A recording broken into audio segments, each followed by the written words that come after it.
All right, section 2.3.2, geometry of linear transformations in Rn. So many basic geometric transformations are linear, and so we can use matrices to study them. So we've already seen that projections was a linear transformation.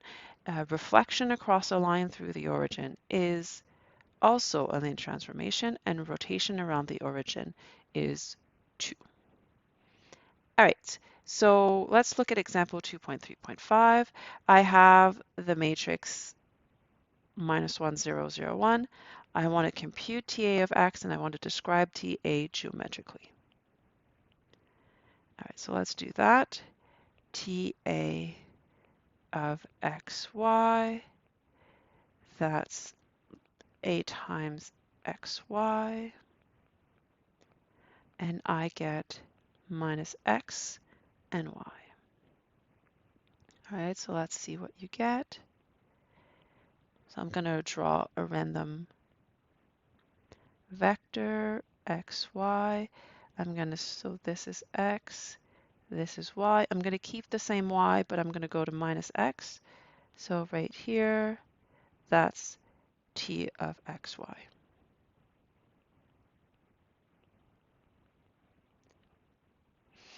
All right, so really what's happening is I'm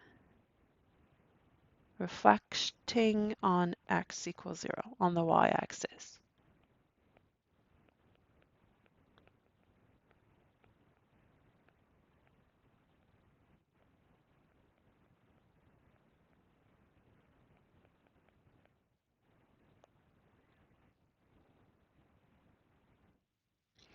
All right, let's try another example. I have a, which is 0, -1, 1, 0. Let's do the same thing.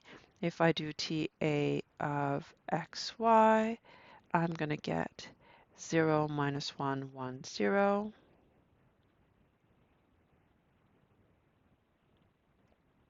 xy, and that's going to be minus yx.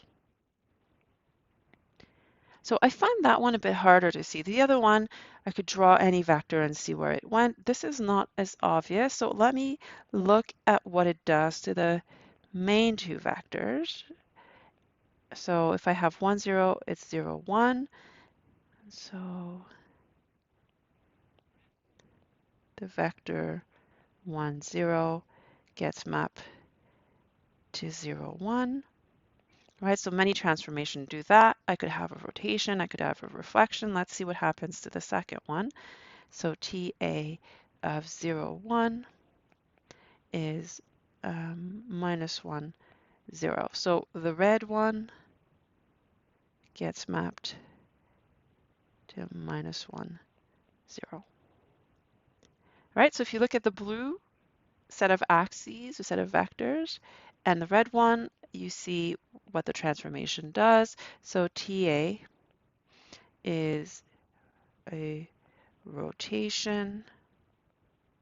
Well, in fact, it's the rotation by 90 degrees counterclockwise. And you can check. I want to check that the result minus yx is perpendicular to xy.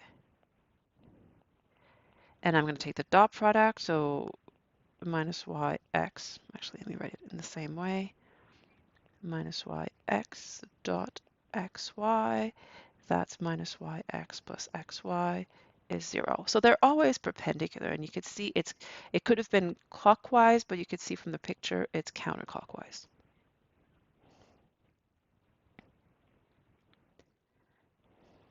All right, let's go the other way now.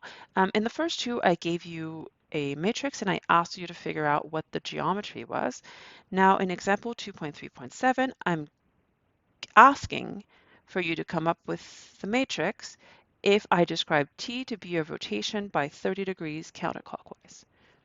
And so we know to find the matrix, we need to figure out where 1, 0 goes and where 0, 1 goes. And that's going to tell us everything. So we don't have to figure out where x, y goes. That would be too complicated. We concentrate on our two axes. All right, so I have 1, 0, and I'm going to send it off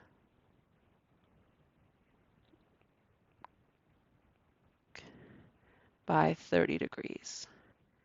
All right, and this new one is t of 1, 0. All right, so let's see. I have a right triangle here. I have 30 degrees. The vector has length 1. The length doesn't change when I rotate, so it still has length 1. And this is a right angle. And so the x component will be cosine of 30. The y component would be sine of 30.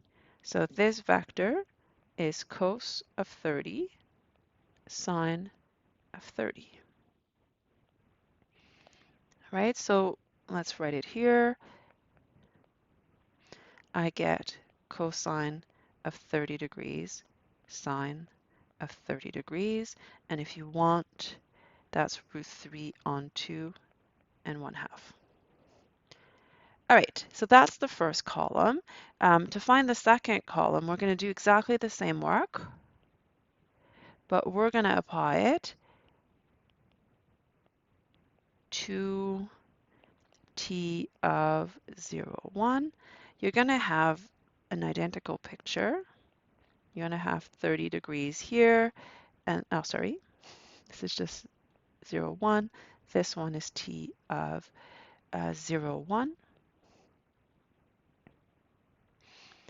And so if I look at my triangle, I have to be careful here because the signs need to be taken into account. I have 30 degrees. So the y is now, it's adjacent, so it's cosine of 30 degrees. And the x is actually opposite but negative because it's on the left of the axis, so it's going to be negative of sine of 30 degrees. All right, so that's this vector here would be minus sine of 30 degrees, cos of 30 degrees. All right, let me put it in red. So minus sine of 30 degrees, cos of 30 degrees. All right, so minus 1/2, root 3 on 2.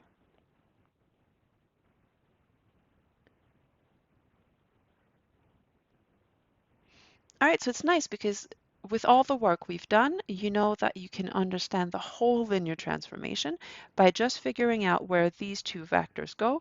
That's going to give you the two columns of your matrix, and now you can multiply this with any other vector and you'll get their image as well, as long as the map is linear, of course. All right, let's write a takeaway here. We've done the work for 30 degrees, but the argument will work in general. So in R2, counterclockwise rotation by an angle of theta about the origin corresponds to, all right, so we said, sorry, cosine of theta minus sine of theta, sine of theta, cosine of theta.